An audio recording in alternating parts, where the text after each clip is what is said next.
Alors l'activité 2, choix des matériaux pour une salle. Alors c'est une résolution de problème assez classique. Ce genre de problème est tombé assez souvent. D'ailleurs, ça fait pas mal de temps que c'est pas tombé en France métropolitaine, qui sait. Donc là, vous avez le sujet qui était tombé en 2016 en Amérique du Nord sur l'installation d'un home cinéma. Alors, je découvre le sujet avec vous pour pouvoir justement vous donner quelques indications sur comment s'y prendre pour résoudre. Donc là, je vous guide un petit peu. Et puis, donc vous allez essayer de faire cette résolution de problème.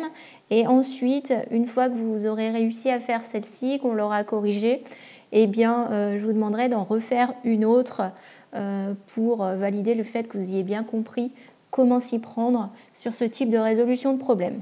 Donc, ce problème-là, on nous parle de l'installation d'un home cinéma. Donc, on a un cinéphile averti qui est amateur de films français. Je surligne parce que ça aura son importance. On verra que selon le type de langue qui est parlé, il n'y a pas les mêmes recommandations qui vont être données. Donc, film français. Et ensuite, on nous donne plein d'informations sur la chambre de sa maison qu'il souhaite transformer en salle de projection de cinéma. Donc, on a déjà, vous voyez sur le plan, les dimensions de la salle donc, qui vont avoir leur importance. Et puis, on a également tous les matériaux qui sont employés. Donc, on a une porte en bois, une fenêtre vitrée, le sol, on nous dit, est en parquet. Donc, voilà, le sol en parquet. Mur et plafond, c'est en plâtre peint. Attention, hein, pensez bien là par exemple sur le plan qu'on a bien 4 murs. Hein, celui de l'avant semble ne pas être représenté, mais pensez bien aux 4 murs, au sol et au plafond. Et puis donc il va en plus installer 4 sièges de cinéma. Voilà pour les informations sur la salle. On nous demande justement de montrer que cette pièce ne correspond pas aux critères nécessaires pour avoir l'acoustique d'une salle de cinéma. On verra plus tard dans les documents qu'est-ce que c'est que les critères nécessaires pour avoir l'acoustique d'une salle de cinéma. Et on nous demande ensuite, en deuxième question, de proposer une adaptation possible et réaliste de la pièce pour qu'elle réponde aux critères. Alors, adaptation possible et réaliste, ça veut dire que sans doute qu'il faudra installer des matériaux absorbants pour limiter le temps de réverbération. Donc, étudions les données. Alors, ce type de document là sur les données, sur la définition du temps de réverbération, pratiquement dans tous les exercices qui parlent de l'architecture et du son, vous aurez ce type de document là qui vous définit le temps de réverbération. Donc, on vous dit que le temps de réverbération, c'est une notion qui a été introduite au début du XXe siècle par Sabine, fondateur de l'acoustique architecturale, comme la durée au bout de laquelle le niveau sonore a chuté de 60 décibels. Donc, je vous disais tout à l'heure que ce n'était pas très agréable quand il y avait de l'écho et que ça empêchait de bien comprendre les choses, bien comprendre le discours. Et donc là, on peut mesurer le temps de réverbération en mesurant le temps qui s'est écoulé entre le moment où la source sonore émet son son et le moment où, après avoir eu l'écho, que le niveau sonore a diminué et a chuté de 60 décibels. Donc c'est ça la définition du temps de réverbération. Et ça se calcule, ce temps de réverbération, d'après cette formule qui vous sera toujours donnée, en faisant 0,16 fois le volume de la salle qu'on peut là nous calculer, puisqu'on a toutes les dimensions de la salle, une salle qui est un parallélépipède rectangle, divisé par A. Alors A, on nous dit que c'est l'aire totale d'absorption équivalente de la pièce.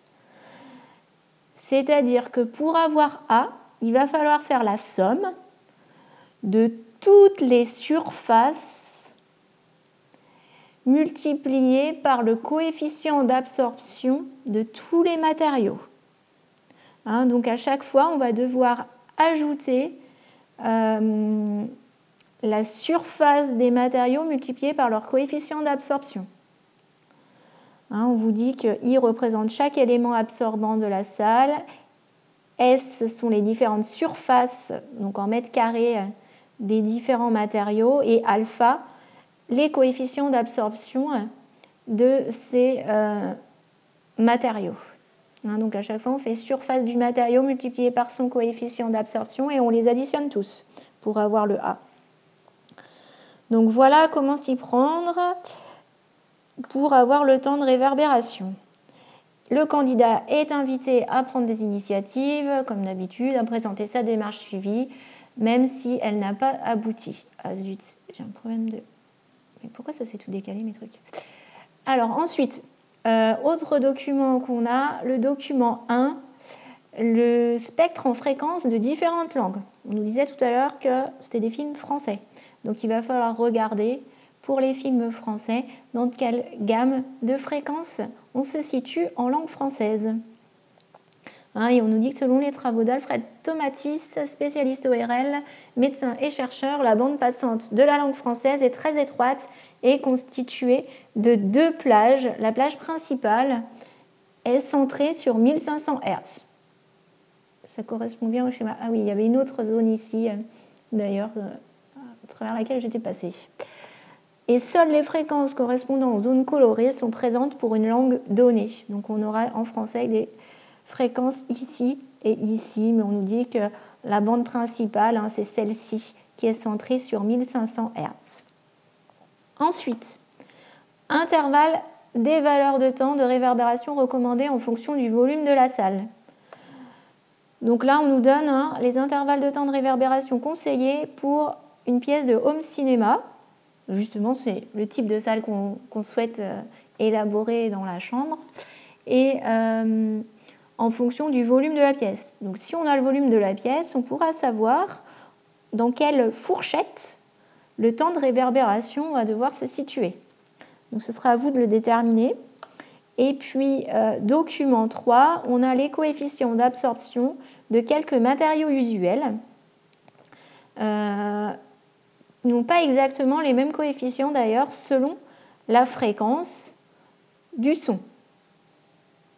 Et nous, je vous rappelle qu'on veut une salle pour regarder des films en français. Donc, on a des différents matériaux. Certains d'entre eux, d'ailleurs, correspondent aux matériaux qui ont été employés pour construire la salle. Donc, on va pouvoir, à partir de ça, calculer le temps de réverbération pour la salle dont on nous parle. En prenant bien les surfaces de chaque matériau qui ont été utilisés pour notre salle et en multipliant à chaque fois la surface de chaque matériau par son coefficient d'absorption. Alors, il va de soi, par exemple, vous voyez qu'un plâtre peint, imaginons si on se place à 1000 Hz, par exemple, un plâtre peint, il a un coefficient d'absorption de seulement 0,03, puisque c'est une surface qui est assez lisse, donc qui va très peu absorber le son. Un vitrage, d'ailleurs, absorbe un tout petit peu plus, 0,12. Vous voyez que, par exemple, si on prend des dalles de plafond acoustiques à coller, ça absorbe beaucoup plus le son, 0,97 comme coefficient d'absorption. Ou une personne assise sur un siège, c'est 0,97 aussi, donc ça absorbe beaucoup plus. La moquette absorbe beaucoup plus également que le plâtre ou le vitrage avec 0,26 comme coefficient.